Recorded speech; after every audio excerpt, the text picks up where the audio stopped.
Welcome to the Bear With Me podcast. Before we begin, this episode discusses themes of grief, pregnancy, and pregnancy loss. This conversation can feel emotional, tender, and at times heavy. Listener discretion is advised. If you or someone you know has experienced the loss of a pregnancy, please be patient with them, offer support in whatever ways you can, and seek professional help if ever feels needed. Thank you for listening. Hi, welcome, guys, welcome, girls, and every human in between. This is the Bear With Me podcast. I'm your host, Whit. Part 2, Angel Baby number 2. Was having, when I tell y'all I had told my son's story twice, or recorded it twice, and then I recorded my daughter's story once, and thought I recorded but didn't record. I feel like it's my first go round podcasting all over again a little bit, but I digress. There's been some anxiety coming back, there's been some anxiety related to telling this story.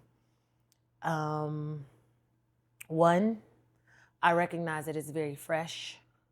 Like this was 3 months ago, and that was 3 years ago. So there's been a lot more healing and processing through that. Like I'm very much still processing where my life was just 3 months ago. Like it's crazy to think about sometimes. I want to just thank those who left comments of support. I want to thank those who shared my story with other people who might have gone through something similar, and just like all of it. So thank you all for your support.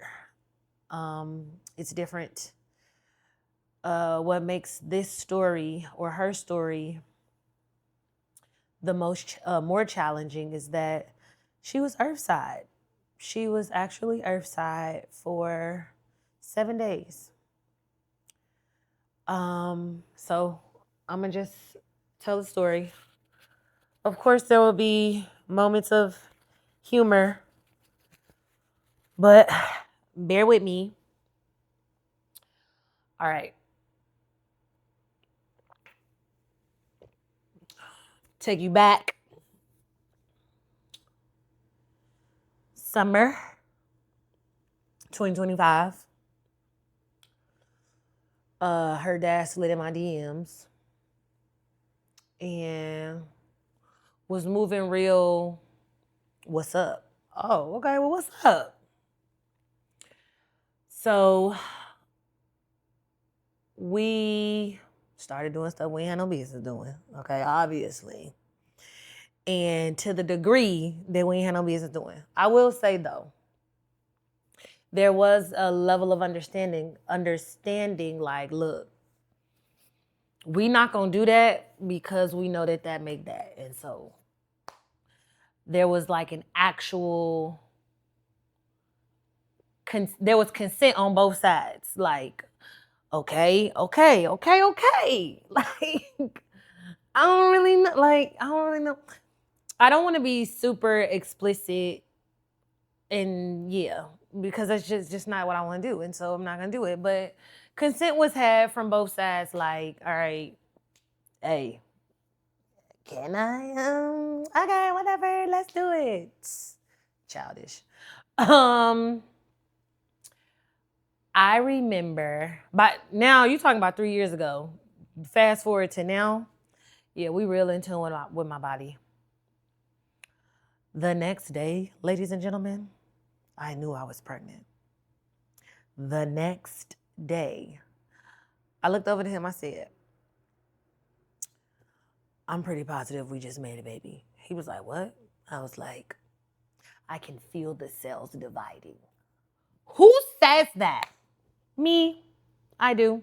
Because I did, y'all. My body just did not feel the same after that. I was just like, yeah. So I then go to my calendar, little tracker.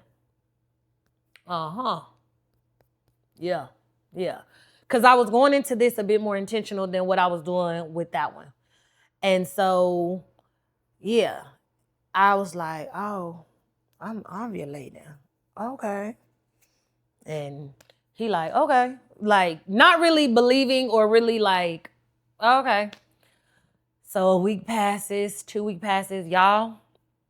I think I'm pregnant, and I stopped drinking hard alcohol, like liquor, spirits, if you will, back in April 2025. And so I was going home for my alumni picnic. And I'm like, and my friend, she didn't know that I think I'm pregnant. She didn't know about none of that. So I'm like, how I'm finna keep up the facade that, like, I ain't really trying to drink nothing. Like beer, wine, cider, I ain't really trying to drink nothing because I think I'm pregnant. Excuse me. And so I'm just like, I don't know. And he was like, well, I mean, do what you gotta do. I'm like, okay. And I'm doing what I gotta do. I ain't finna do nothing. So I'm like playing off like, nah, G, you know what happened back in April? Like, I ain't really playing like that. Like, I'm cool. I'm decent. So that was so August 2025. First, I remember the day she was conceived. I remember that day.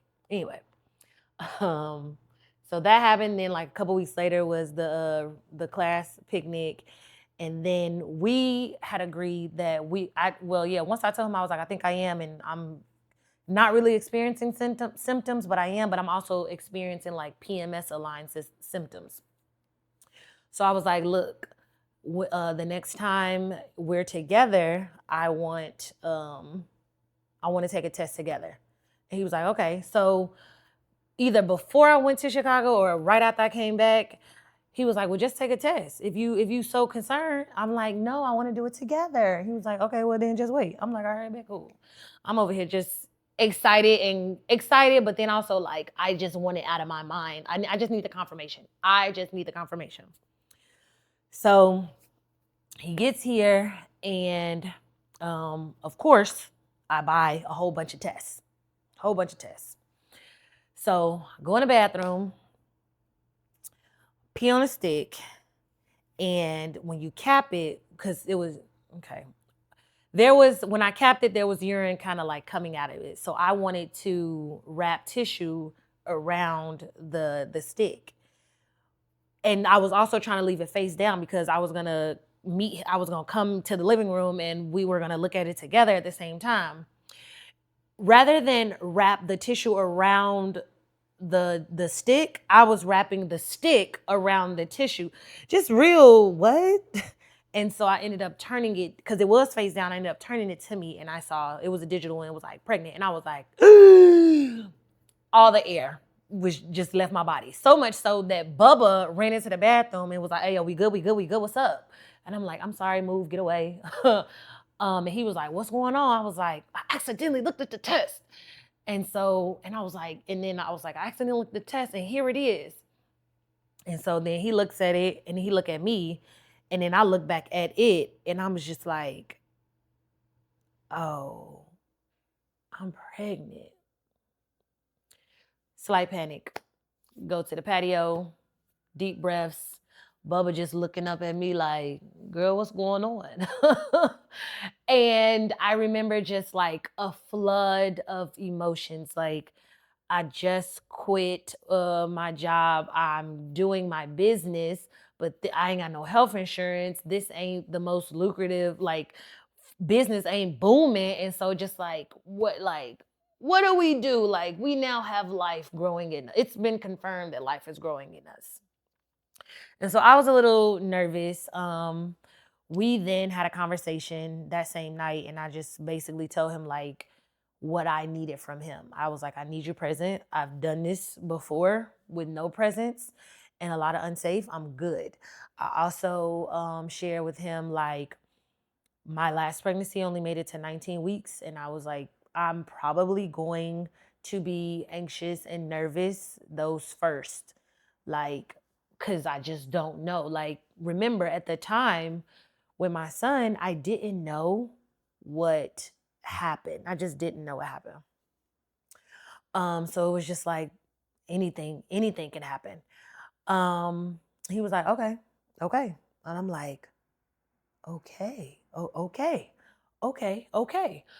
Um, Shortly after that, and even not even after that, before that, we had had conversations about like if he wanted more kids and if I wanted kids, and just like being a little adult about the choices that we were making. And he wanted a girl, and I was like, I was still very boy mom because I'm rough and tough. So I'm like, and I was like, I mess around. I mess around and give you a girl. And so I started feeling feminine energy. Like, y'all, it I can't describe how I knew my son was going to be a boy and how I knew my daughter was going to be a girl. I can't explain it, but like literally through my body, it just felt. Those moms who know. And I know I said that the last time, but that's literally what it is. Um and he was just like, okay, what do you mean? And I'm just like, I don't know how to explain it. Like, I was right with my son, so I'm probably right with your daughter. And so just like me eating it up because I'm like, I know what I know what I know. And then it even became like I won't say a game, but it became just kind of like a banter. And I was like, "Dang." And then I almost doubted myself. We could talk about that in a second, my bad. So after that, so I also wanted to wait to take the test because I wanted it to be closer to when my missed cycle would be. So I wanted it like a true you probably pregnant. And so I waited, like my cycle wasn't fully lapsed and missed. It was like almost. It was like a couple days before when it should have gotten here. And so shortly after that, I started experiencing morning sickness. Y'all, I never felt so weak in my life. Shorty was dragging me. Weak. Never threw up, thankfully. Never threw up. But you talking about nausea, crippling. You talking about once I realize I'm hungry, a 5-minute window, and then I'm done. If I don't eat within 5 minutes, I'm sad and I'm mad that I'm not eating. I'm sad and I'm mad because my stomach hurt. I'm sad and I'm mad because I probably don't know what to eat because everything is kind of like, nah, I don't want that. Nah, I don't want that. Nah, I don't want that. So like it was so hard for that first trimester. Ooh, she was dragging me. She was dragging me. So you talk about August, right around September, October. Yeah, September. All of September, I'm trying to. Well, yeah, all of September, and I'm trying to start finding jobs because I'm like, we got to secure employment because we need health insurance so that we can have a baby, or just be able to monitor my pregnancy. So I'm trying to get health insurance. That, if you don't do self-employment is, ooh, we could do something different for that one. But like just having to do everything just very much outside of traditional employment, I think they kind of make it hard so that you will do what they want you to do. Don't go there with it. Not right now. So I end up getting health insurance. Then I end up hoping that because I was doing simultaneous research. I'm like trying to research healthcare plans, but I'm also trying to figure out the doctor that I want. Then when I got the health insurance, I'm hoping that the doctor that I want is covered, and she was.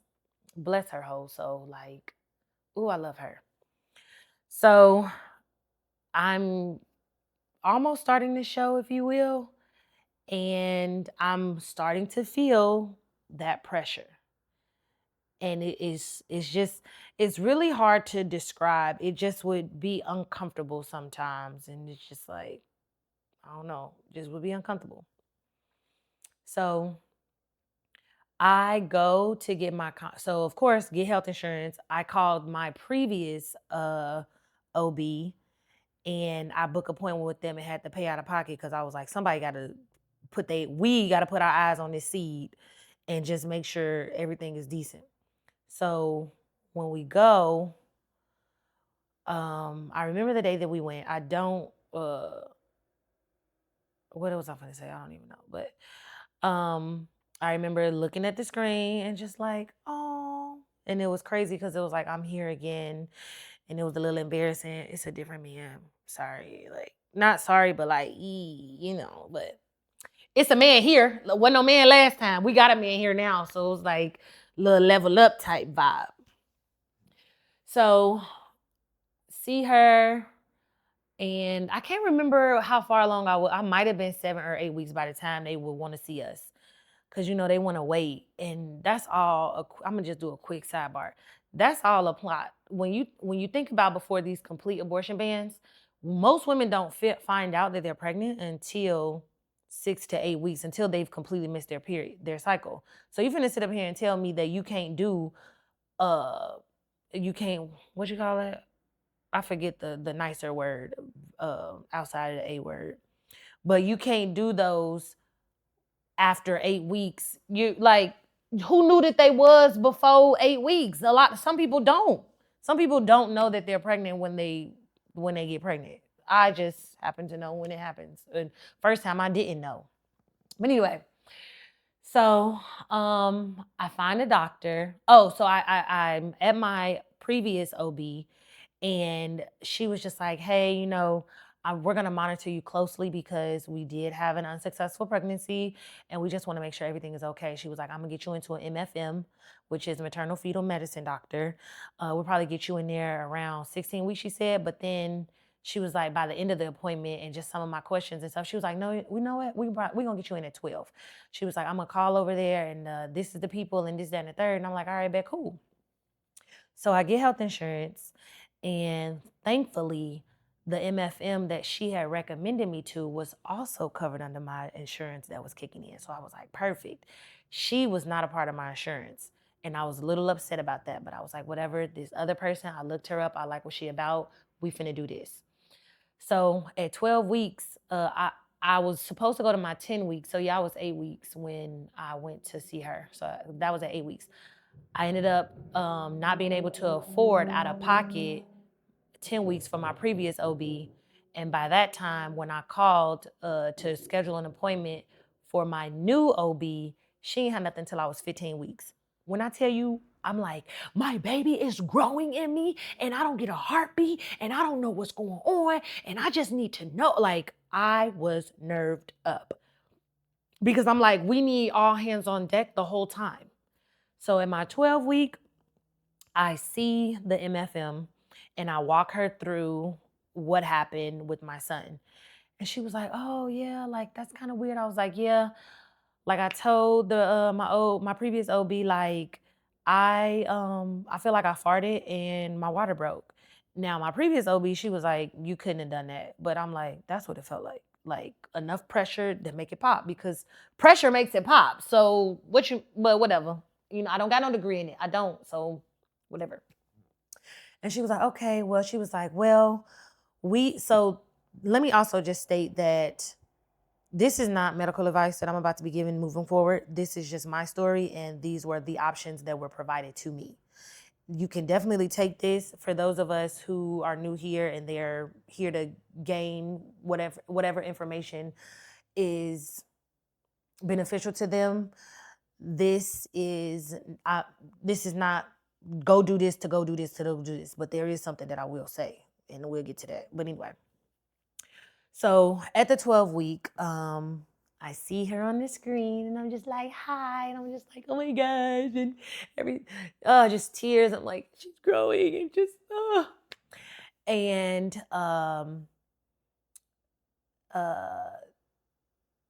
yeah, she was just growing. And so I told her the story, and she was like, okay. Well, and then I ended up telling her who my new doctor was going to be. And when I tell you the universe be working, why did the MFM know my new OB?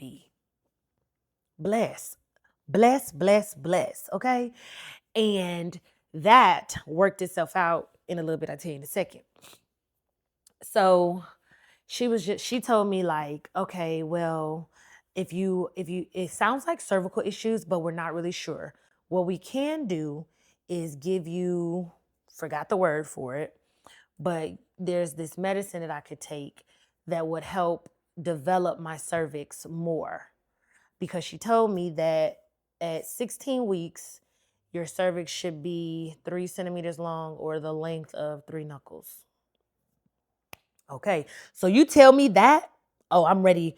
I'm ready to track 16 weeks to be like, what, measure the cervix, tell me what it is. Cause now you done gave me something to do. I say body, let's body. Let's develop that 3 centimeters worth of a cervix. Come on, let's do it.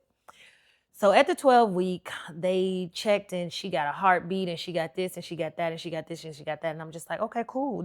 We're working. We're working. I'm here. So I see my doctor at 15 weeks.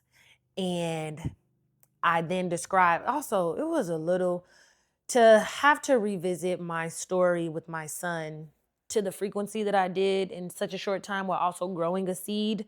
It felt a little heavy sometimes because it's like, I don't want to lean into what that was, but I have to tell this story that is still connected to me because it's like we don't know, but we're slowly almost learning and just kind of like, you can't, once you go through an experience like that, you can't not think what if.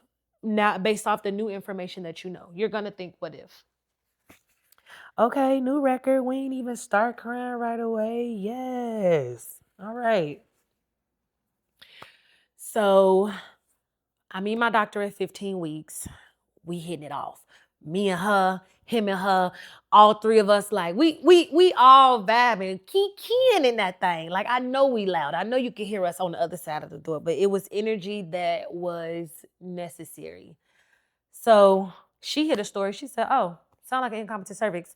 Let me go ahead and text the MFM and let her know, yeah, we gonna need to go ahead and do." Now this is more medical info. She recommended a cerclage where you take the cervix, what's of it, and you sew that thing on up. All right. So I'm like, and so, oh, let me back up. When I was at the MFM at 12 weeks, she had asked me if I wanted to take a pill that would help develop it. And I was like, no, we just gonna do this organically, naturally. I'm not big into medicines. Like I'm very holistic. Like we not doing all the extra. We just, yeah. Cause and then I wanna say that she told me to insert it vaginally. You lost me. Or if I take it, or I don't remember how she told me to take it, but I know that I wasn't for it at the end of the day, no matter which way it was gonna be. And I'm just like, go ahead, let this thing develop organically. 3 centimeters is the goal. We're gonna get there. The competitor in me, we're gonna grow, cervix, grow. 15 weeks. My doctor then tells me, oh, sounds like you have a short cervix, and due to that pressure, your baby came early. And I'm just like, wow. And so it felt good to know that that is what happened with my son. They call it an incompetent cervix. Okay. So I had my follow up at 16 weeks with the MFM. And I went over there.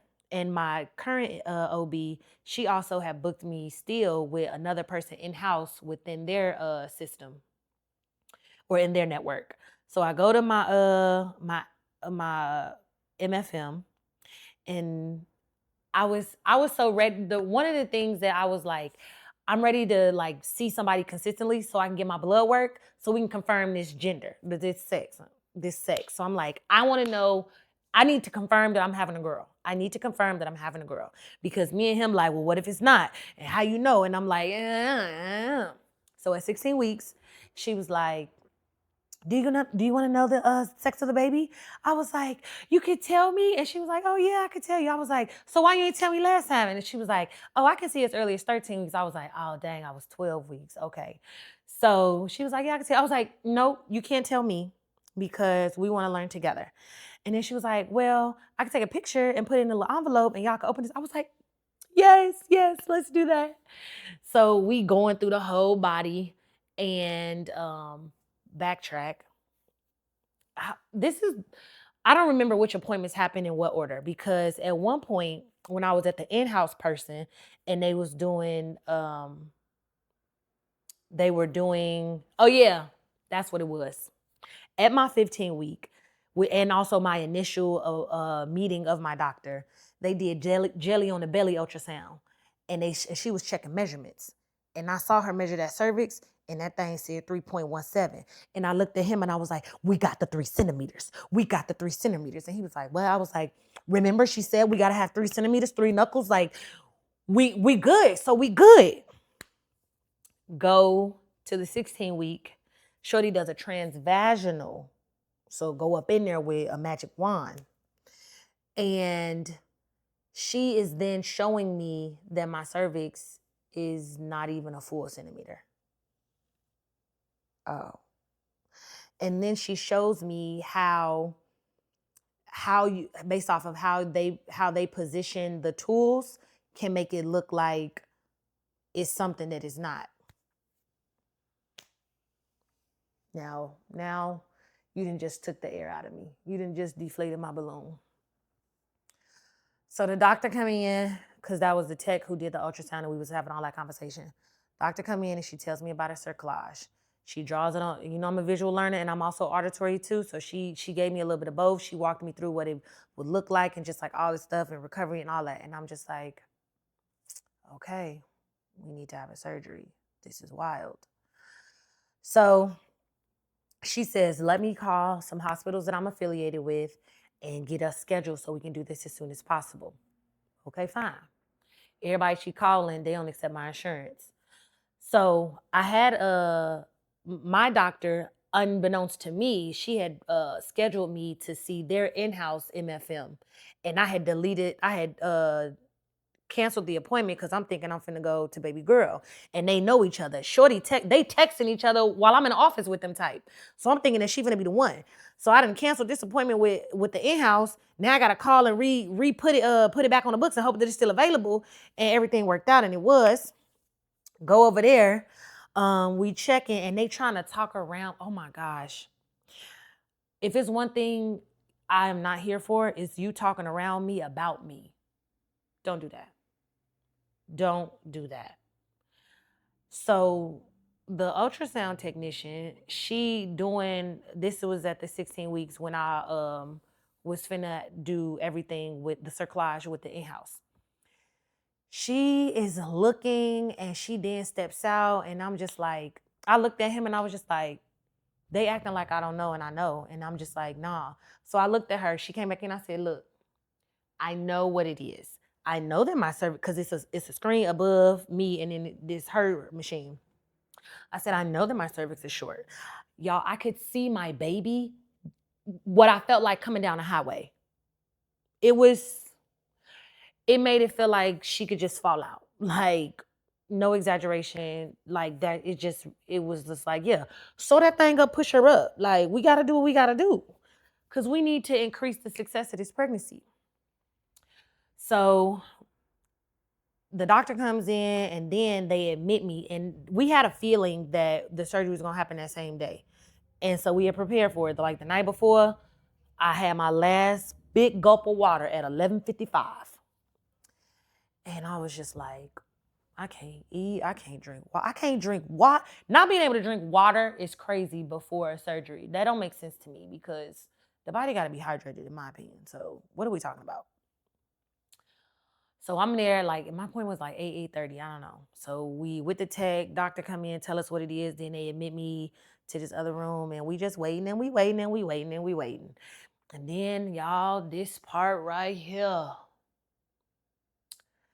anesthesiologist come in. Or the tech of the anesthesiologist coming in. Now the doctor did too, I think. I don't remember. She tell me my options. Spinal anesthesia or full go to sleep. I say, walk me through them both. I say, walk me through the spinal anesthesia. She say, we just numb you from the waist down. I say, how y'all do that? She's like, we inject in the back with I say, no, thank you. She say, oh, okay, well then full anesthesia, you'll go to sleep. I said, okay. And then she say, we would have to intubate you. What? I'm thinking, go ahead, give me that laughing gas on the mouth, and I'm just gonna go to sleep. You talking about going down the throat and all that. At that time, I had just started subbing, and I was with first graders, and I got sick 2 days after working, and I had this cough. In my head, my body can't truly go to rest if it's over here constantly coughing. Well, last thing I need to do is choke on a tube in my throat while I'm asleep. I also just didn't, that just felt very unnerving to me. Just like, I'm asleep. What's my baby doing? Like, it's just, we all gotta, what's going on? Like, no. So I was like, okay, I don't feel comfortable with being intubated. I don't feel comfortable with spinal anesthesia. Which one of the two you gonna do? And I was just like, I gotta go with the spinal anesthesia. And I was nerved up. And then that was another thing. Every time I would get nerved up based off of everything that was happening, I would feel myself get anxious. And then I just had to bring myself back down because she's in me. Oh, by the way, at the 16 weeks, she printed it out, put it in a little envelope, and then we opened it together. And then it was like, I told you, because I know. But anyway, I had to protect her. Like, I was just like, okay, we gotta do what we gotta do. I'm gonna do this spinal anesthesia. Cool. So the doctor comes in, he runs through the whole thing. What I appreciated was that his procedure looked just like the out of network MFM. So I'm like, okay, there's consistency in this procedure. Cool. He leaves, he comes back. Now he's giving another level of sense of urgency. Well, she's coming, it looks like she's coming down a little bit more, so we might have to push her back. And I'm just like, okay. Like, now, if I looked at that screen, it looked like she was falling down the highway, and you over here talking about you got to push her back. Like, is you gonna push her back and pop the back? Like, I'm just nervous. I'm nervous. So had to calm me back down. Doctor come back in again. It was either with that same story or with a different story, but he was talking in a way that kind of got me nerved up. I'm like, okay, I'm ready. I'm ready because I'm hungry. I'm ready because I'm thirsty. I'm ready because I'm ready to get this over with. And so he sees me, and he don't like the way that he talking to me. And so the doctor leaves out, and he get up and follow behind him. I was appreciative of that because show up, advocate. Yes, thank you so much. So, um, it was I ain't see nobody. We ain't started getting ready to leave till like 2 p.m. Like, leave the room to go to the operating room. Rolling me, walking. I can't remember if I was in a wheelchair or if I was on a bed. I was in a bed. I think I was in a bed. And I'm getting nervous as we wheeling me. He walking as far as he can walk. And I'm just like, okay. Go through the doors. And then it's kind of like a little lobby area where all the little rooms at. Then we actually go into the room that I was gonna be in. Jesus, if it was not Grey's Anatomy, I say, oh, this is where Meredith be. Okay. Like, and you talk about anxiety even higher. I say, I'm nervous, y'all. I'm nervous.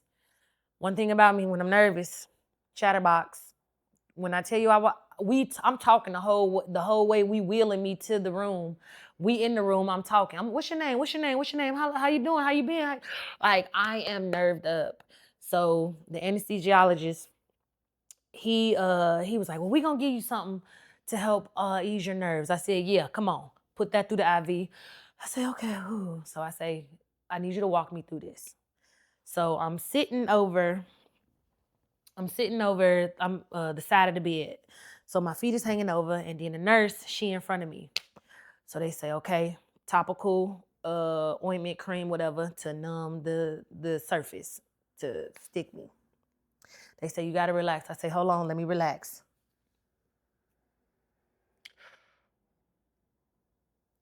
To my mothers who've needed an epidural, who wanted it, needed it, whatever the case, hats off. Because where you gotta be. Like, I can't imagine being in labor pain and having that level of control for them to do that. And that's a bigger needle than what they gave me to do this spinal anesthesia. I tell, like, the way in which I had to hype me up and just really dig deep to just keep me calm and keep me steady, because I was ready to just be like, I can't, like, but I could and I did. Ooh, it was a lot. I'm leaning into her, and they were like, you gotta relax, because my body tensing up, and I'm just trying to relax. I'm just breathing. I'm just breathing. I say, wait. Not even, I say, wait. Yeah, before we even started, when they was on the top of the cream, I say, I need a song. I said, and Shorty took out her phone. I said, I need Be Okay by Samat. So I just started singing that and singing that, and just like, I'm gonna be okay. I'm gonna be okay. Everything is always working out for me. I'm gonna be okay. Everything is always working out for me. And so I'm leaning into the nurse, and she's just like, you got this. You can do all things through strength. You can do all things. You can do all things. Nothing is impossible. And I'm just like crying, and I'm just like really trying to relax. And they were like, relax your muscles, but push back. What? What do you mean relax my muscles, but push back? Because I'm confused. So we end up doing it. So then I was like, can I lay down? They were like, no, we got to wait 3 minutes. And I'm just like, okay. So I'm just waiting and sitting, leaning into the nurse, head on her shoulder, just trying to make sure that I stay calm, and because energy flows. And so I'm just like, I got to, if my heart rate going up, I don't know what's happening to my baby heart rate, but everything needs to be as steady as possible. So then I say, my feet starting to tingle. They say, oh, that's good. That means it's working. So we just need a few more minutes. I say, okay. They say, all right, we're going to swing your legs over back onto the bed. I said, okay. I said, can y'all help me? Because I can't move. Swing my legs around. Now I'm laid. Now they told me how they was going to do everything. They said, we're going to put your feet up here. Like, and those of us who are listening, picture, this is going to be a little explicit, but here we are. Picture your legs in that picture. Here it is right here. Perfect. Picture your legs on his shoulders. That's it. That's what they said my legs gonna be. Oh my God. So, but in like some stirrups. So, and it had a little slight bend to it, but you get the picture when I said put your legs on his shoulders. Yeah. So I'm laying there, and I touch my thigh. And I'm like, what is that? Or I touch what I'm thinking is my thigh. I say, nurse, I say, what's this? And she look over and she said, that's your thigh, that's your leg. I said, why I feel like that? She said, you can't feel it? I said, no, I feel like I'm touching a waterbed. And she was like, okay, it's good. It's okay. I said, look at my feet. When I tell y'all, my brain is like, I say, my feet moving? She said, no. I said, what about now? She said, no. I said, I swear my feet are moving. I'm telling my feet to move. She said, no, they're not moving. I said, this is crazy. You just blew my mind way open, because what you mean I can't feel? I tell that anesthesia, so that the person who had administered it, he was gone by this time, and now it was just like the little student who was just gonna monitor me and everything like that. Can't remember her name, but I said, "Hey, hit me, cause I'm going up, because you telling me, I know my brain still function, and I know my toes connected to my brain. You finna sit up here and tell me that this medicine telling my brain don't move those feet, or my nerves down there all gone? Not all gone, but you know what I mean." And I'm over here touching this thigh, and it's feeling like a waterbed because I can't feel it. Like, couldn't feel to the touch. Oh no. So I'm laid back. I'm just eyes to the sky. Y'all, I look down, trying to just like look down. My legs in the air. When did y'all do that? When did y'all put my legs in the air, and why I didn't feel it? Oh my gosh. Threw me again. Hit me. Like, girl, I'm going up. I said, ooh. So then I say, I need music while we doing this. I need some music. She said, what you want to listen to? I said, I need some Beyonce. I say, yeah, I said I need some Beyonce. Beyonce radio, I think is yeah. Why the first song, Saving All My Love, Whitney Houston, sent me. I'm crying. Cause everything, like, I forget what the next song after it was, but that song meant something different than what it typically is. Like everything about me right now is about her. And I am here for her. So I'll never hear that song the same in most cases. And just like that was heavy. So the doctor come in the room, they prep me and everything like that. Doctor come in the room, I look at him, I say, how are you? He's like, I'm good. I'm like, how are you feeling? He's like, I feel good. I say, are you focused? Are we here? Like, are you in a rush? Because you about to get real close to my daughter, and you about to be in me, and I need you mentally here. I don't need you thinking about something else. I need you here. And the students, they were there too. I learned their names. I'm like, okay, like now, because now I'm in teacher mode too. Make sure you learning from this man. Make sure you asking questions. Like we all finna work collaboratively. The person who be counting the tools that they be using, how you doing over there? Like, I need us all on one accord in this hoe. I need it. Like this me. It's me. It's me and her here. And so yeah, we gotta be where we need to be. Everything goes successfully, and the medicine only lasted like 30 minutes because the procedure wasn't that long. And yeah, by the time they was done, I started feeling the tingling sensation for my leg, my feelings in my legs to start coming back. They moved me to post-op. They say, all right, the way in which you leave is you gotta pee. I say, oh, bet. I ain't peed in a long time. We finna pee. 3 hours later. That was the longest 3 hours. The longest 3 hours. I'm like, bro, I want to pee so I can leave, so I can eat. I'm hungry. They did give me some crackers. Oh my gosh, those crackers was heavenly. They did give me some water while I was in there for that 3 hours. It was, whew.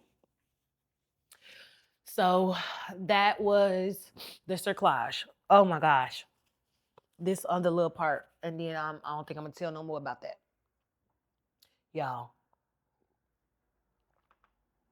I ain't never had no surgery before. The only other surgery I had before that was getting my wisdom teeth removed. And you tell me whatever my post-op care is, I'm gonna make sure that I adhere to my post-op care. They say take this medicine every 8 hours, two doses. So we gave you one while you here. 8 hours from now, take that. 8 hours from then, take that. So I'm like, all right, bet. What time did y'all give it to me? They say we gave it to you at this time. I say, bet. Count 8 hours later, that's when I'm gonna take this next one. Y'all, my vagina 8 hours later was on fire. Fire. Fire. I woke up because it was time to take it. I said, oh my gosh. I could not sleep for real. It was so uncomfortable. Oh, goodness. I was just like, it feels like literally a flame burning on it. The whole thing was on fire. Like, I don't know how to describe it. And so then he was like, I get why you want to wait the 8 hours, but what if you take it at 7 hours and 30 minutes? So by the time it kick in, it'll be 8 hours and you won't feel that feeling. Thank you for being a smart man. We're doing that the next round. What's 7 hours and 30 minutes from now? Bet. And that's what we did. And so then the rest of the post-op was cool. I'm also still working. I was off that week, and then I chose not to go to work the week after. Also, that was the week of the procedure.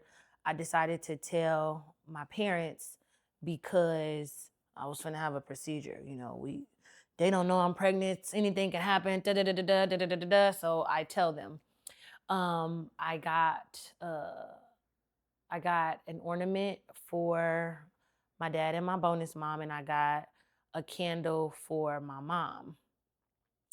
And I remember sharing those moments with both of them, like just telling them I was pregnant. I was like, look, we're waiting to share to everybody else because we just, we only at 16 weeks and we know what happened at 19, so we gonna lay low. But I'm telling y'all this because I'm finna go have a procedure in a couple days, and yeah, I just gotta get this off. So they understood that. A few weeks, almost maybe a little over a month before that, I had a booking that was in Chicago, and I'm not finna stop no money, so I'm finna go. But like I said, too much walking, just there was levels of uncomfort and that pressure that I was telling y'all about. Go home, do the booking, and my bonus mom was just very much like, hey, sit down, take a break, rest, take a break, rest. Like the way in which she made sure I took things easy, I really appreciated that. Like she was on my head.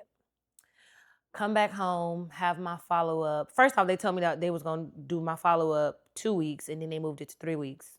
Do what you said you was gonna do the first time because I was ready. So it wasn't too much major. It was just like how you been feeling, how you this, how that. I'm like, yeah, everything been cool, whatever, whatever.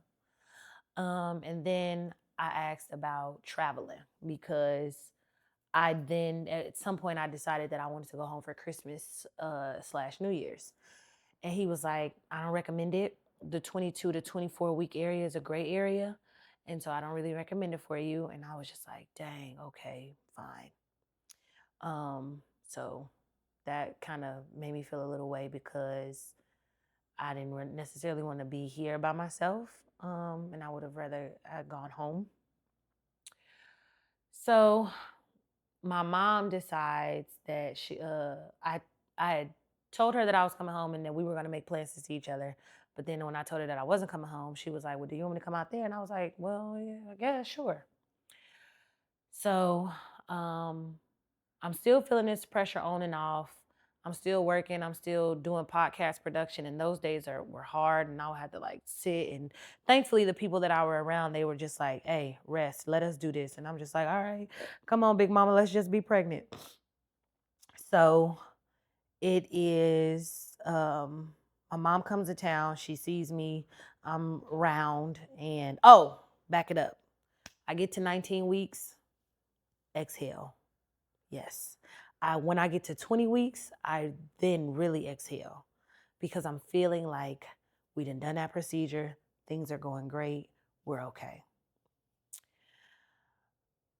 My mom is here. She got here Christmas night, and Christmas was Thursday. I think it was. I don't remember. I went to the hospital Sunday. Yeah. I went to the hospital on Sunday because I just felt this pain, this pressure, and then I started spotting. I say, we need to go to the hospital. Come on, let's go. So then I take pictures of everything. Come on, let's go. Look, this what it looked like. And so they're like, okay, well, let's see. And it was like, well, when did this start? And at one point, when went to the restroom, I saw a piece of the string, and I showed it to her daddy. I was like, that look like string, don't it? He was like, yeah. I was like, okay, well, everything's gonna be okay. A little bit of string came out. We're okay. Like, just try not to read into it. Just like we're just gonna be fine. This ain't the whole string, so this just a piece of it. We're okay. Um, I go to the hospital. They check me out. They like, we're not really sure what's happening. You're not contracting. Like everything's fine. And then they send me home the next day. Um, the next day I go home. I'm feeling pain every so, pain every so, pain every so. I say, I think I'm having contractions. I start timing it. I say, Ma, I need you to, I'm gonna just say time and I need you to mark it and then stop it. Mark it and stop it. I could not sleep. I could not sleep. This was December 28th. So 24 hours later from when I left the hospital the first time. Oh, and then they were like, well, The take a muscle relaxer, and it'll help you with what you're feeling. We're not doing drugs. We're not doing drugs. And muscle relaxer for me means what for her? Not doing it. Okay, I'll get the prescription, but I'm not gonna take it. So literally 24 hours from when I got home to when it was 24 hours that lapsed from when I got home the first visit to when I went back, because the pain just was out of there. And I go and they say, "You're having contractions." Yeah. Yeah. Okay, we're gonna have to take the cerclage out. I say, before we do that, can I go pee? Please, can I go pee? Please, can I? Because I really had to pee. And everybody doing all this checking and all it, and they see spot, they see blood, but they're not really sure where it's coming from. And it's a lot of people in the room, and it was giving panic, and I was just trying to not panic. And I also was like, I gotta pee. I don't give a damn about none of this right now. I gotta pee. So my doctor was like, okay, go pee. Come back. I'm laying in the bed. Because I wanted to pee. Yeah, they wanted to put a catheter in, but I wanted to pee before the catheter. I also ain't never had no catheter. So if I know that I ain't finna be able to pee no more, let me pee right now. I lay down. They don't put the catheter in. I say, y'all, I think my water broke. Lift. My doctor looks at me. She said, that's why I didn't want you to go to the bathroom. I'm sorry. And then when I think about it, I'm like, what you mean? What my bladder got to do with my vagina? But you know what? I'm not a doctor. I like to think I am, but I'm not. So you're right. I messed you up. My bad. Now everybody in here because we're trying to stop this baby from arriving to Earth. We're trying to stop it. So they jam me up. Was it in my? No, is it? They jam me up in my leg, and then they're like, okay, if we're about to have a baby, we're gonna try to stop the labor. But if we're in trying to stop the labor, we're going to give you a steroid to help develop her lungs, because at that time I was 22 days and 22 weeks and like maybe 3 days, according to my gestation calendar. And just going back, what that doctor said, 22 to 24, it's a gray area. Oh, we're in the gray area. Okay, slow down the labor, put the catheter, water gone, and now we kind of just wait in the labor and delivery room and see what happens. We're waiting and we're waiting and we're waiting and we're waiting. Labor stops. I say, what that mean for my baby? She in there without a water bag. What, like, do she got enough room? Is she like how she ain't got no water bag? And it was like, well, it's just amniotic fluid, so it's just her pee. I said, how is she breathing? Like, if we kind of like an amphibian where we not really breathing in the water, but we, the oxygen. I don't know. It's like you can kind of breathe underwater as a fetal a baby, but like you can't because you getting your oxygen through the placenta. I'm just like, I just want to make sure she's okay. Like, and they're like, yeah, she's fine. She's fine. So I'm just like, okay, the one thing I can do is be aware of her movements. So, all right. I then start getting nervous. Like, it slows down and now it's pretty much stopped. Or like signs of pregnancy stops. I then get nervous because I'm nervous to hear the heart rate. I'm nervous to either hear the heartbeat or know the heart rate, because I don't want anything less than the last time we heard it, because that to me is going to indicate where we don't want to go. So and then I also had to have 2 rounds of this steroid for lung development, and they had to be 24 hours apart. So we get the first one. The next day we get the second one. Okay, cool. I say, cool. My doctor loved me so much. She found out that I was there and I was potentially finna go into labor when she was finna walk into her house. She got a call. And rather than go in her house, she turned around and she came back up to the hospital for me, because she stayed all night because she thought that we was finna have a baby and she wanted to be there. And I was just like, I'm sorry, but thank you. Like, she was so down for me. You at the crib? You at the crib. And I know she was at the crib because I know she wouldn't lie to me. She was like, yes, I was putting my key in the door. Like, you at the crib and you turned around for me. Woo!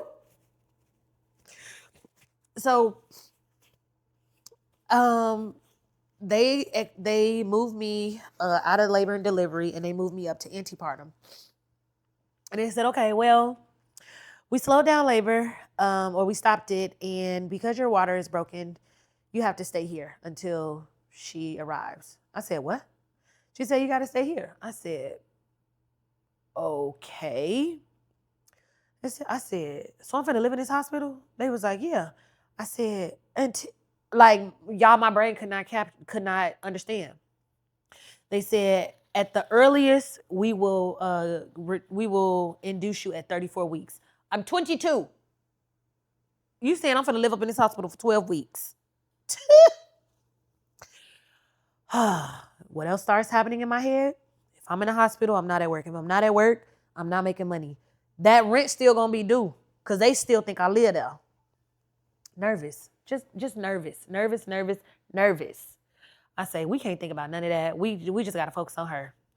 So I started during my first visit. I started capturing the different nurses that would be on my team, and then I would take a picture with them, and then I would have them. I either took a picture or like did a little video because I wanted to put together her birthing story because it was clearly one for the books.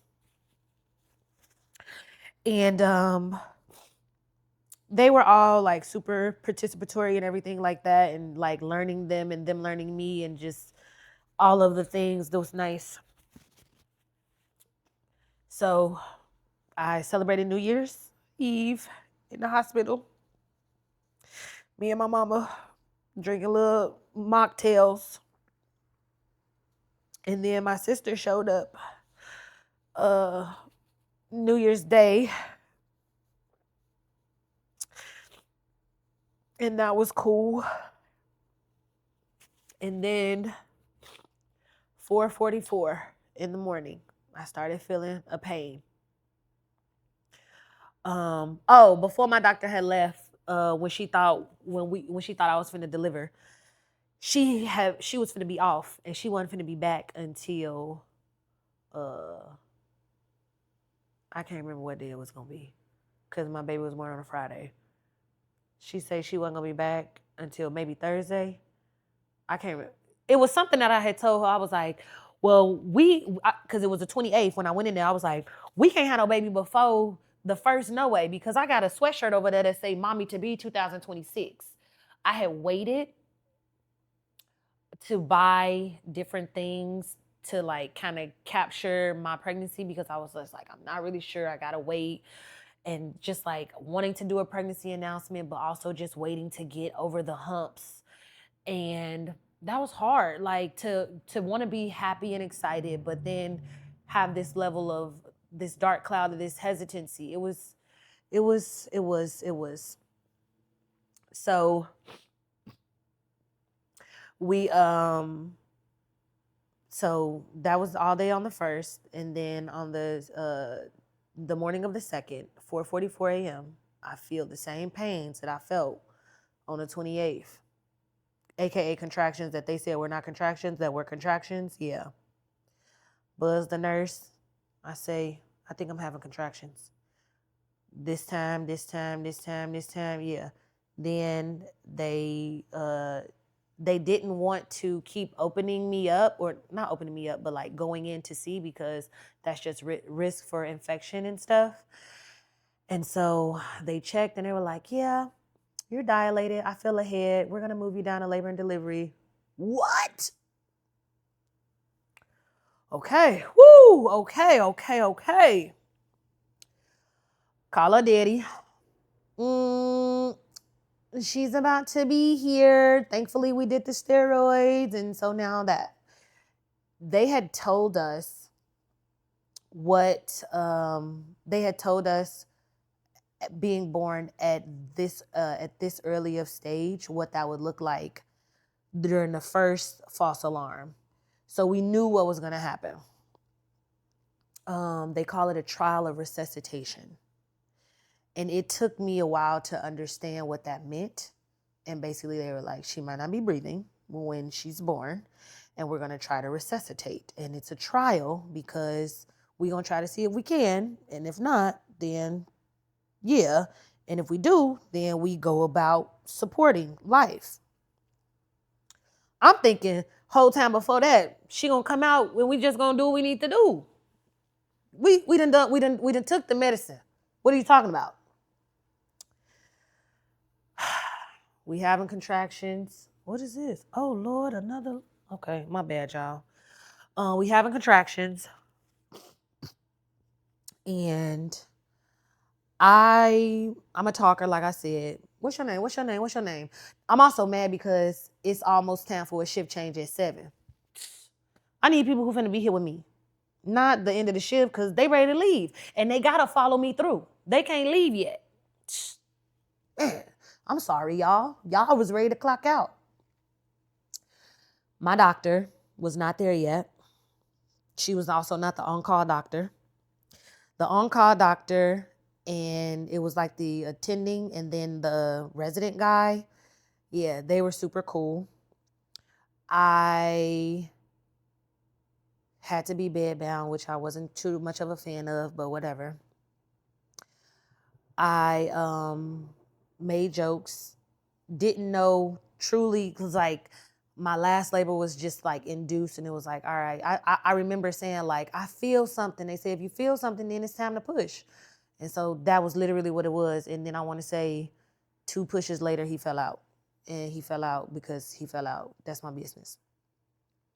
This one, they was like, when you feel a contraction, push. I said, oh, that's what that was. They were like, yeah. I was like, I didn't push. They were like, it's okay. You'll get some more. And I was like, okay. And so, geez, it wasn't that bad. I want to say, I think it was like 3 or 4 pushes. Cause once I missed the first one, once I missed the first one, they told me like, okay, you'll push on the next one. I remember that push. And then so it was probably just 3. Cause on the third one, yeah, I remember saying, what is that? And that was her coming out. And then they let me see her for a moment, and I told her happy birthday, and then they moved her over to do what they needed to do. And then I just remember just kind of waiting. I remember my sister going over by her. She never left her side. In that room when she delivered, she never left her side. She asked them question after question. She took picture after. She was my eyes over there, and I appreciate her so much for that. And then they was trying to tell her, don't take pictures and whatnot. And I'm like, okay, come on, girl, kind of listen to these people. They got your niece, my baby. Like, let's be a little compliant. But she was me on 10. Then they let me see her again before they took her to the NICU. Lactation consultant comes in. Time to start pumping because this hospital believes if we can nurse her with your breast milk, we gonna do that. I bet. Let's get these titties pumping. So we start pumping, a little bit coming out. Okay, got that colostrum. And then milk slowly starts coming in. They moved me from labor and delivery to antepartum. And then a little bit later, I go see her. Seeing her for the first time outside of me with everything she was hooked up to. I never got to hold her alive.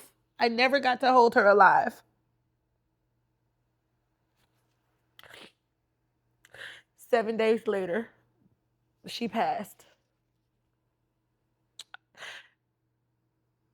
At that hospital, talking to them doctors, trying to be positive. Well, I won't say I never got to hold her. Because I did they call it cares. And it's basically where they take their vitals every 6 or 8 hours. I can't remember. I think it's every 8 hours. No, it's every six. It's every six. And they had to change her bedding and all of this other stuff. And the one nurse out of all the nurses that she had, they were like, "Do you want to do the lift?" And I was like, "Oh my God, yes." I want to say this was day 3. I think it was day 3 or 4, and so I lifted her in the air while they moved the stuff at the bottom, and then I politely lowered her. It gave Lion King, which those of us in my family, for the newborns, I do this. If you've seen Modern Family, then you know what I'm talking about. And if you've seen Lion King, you know what I'm talking about. But when Rafiki held up Simba over the top of Pride Rock, it gave Lion King, and I was just like, I got to hold her. And that was the one time when she had life that I was able to hold her, because they let me touch her and stuff like that too. Like I could rub her, like touch her hands and her feet, and I know what she feel like. Like I remember the first time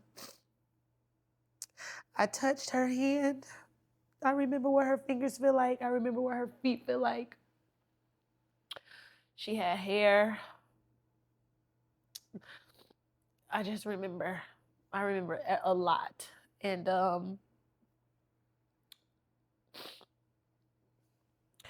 day 7 was like a big day. It was like, we gonna do these tests. These tests gonna show us some more stuff and some more stuff.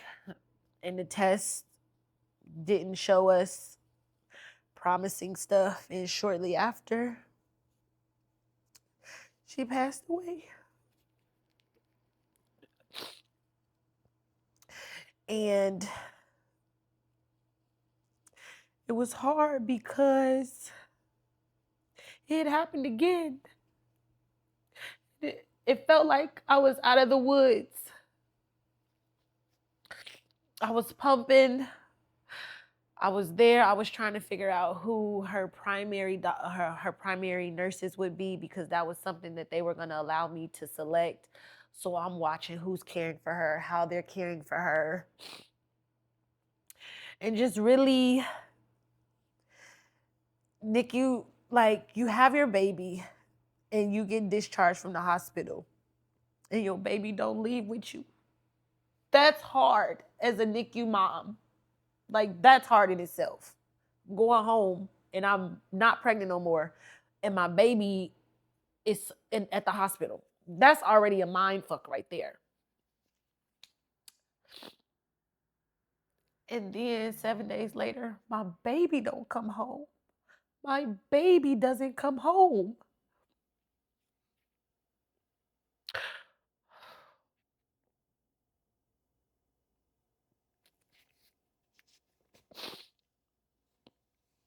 I don't know. I don't know why. I was so angry. I was so angry. I was so, because we know why, we know the complications that she was faced against, but like, I was so angry. I came home, I didn't even sleep. I didn't even sleep. I didn't go to sleep until I had been up for 24 4 hours before I went to sleep. And I'm still producing milk. And now what do I do with it? What do I do with my milk? Do I pour it out? Like, that just didn't give. And I was like, well, I'm just gonna give it to them, donate it to the NICU department or whatever, because they do take mother's breast milk. But then they was like, well, you gotta come in for tests and do that. I say, nope, don't even worry about it. Dispose. Needing to pump, but feeling feeling conflicted about pumping because just the feelings of pumping felt very much like for her, and now she's not here. And everybody immediately either wanted me to come home or come here, and I'm just like, we not doing that again. We not doing that again. Thank you for tuning in to this week's episode. Be sure to like, comment, subscribe, and share. Thank you for your support. Until next time.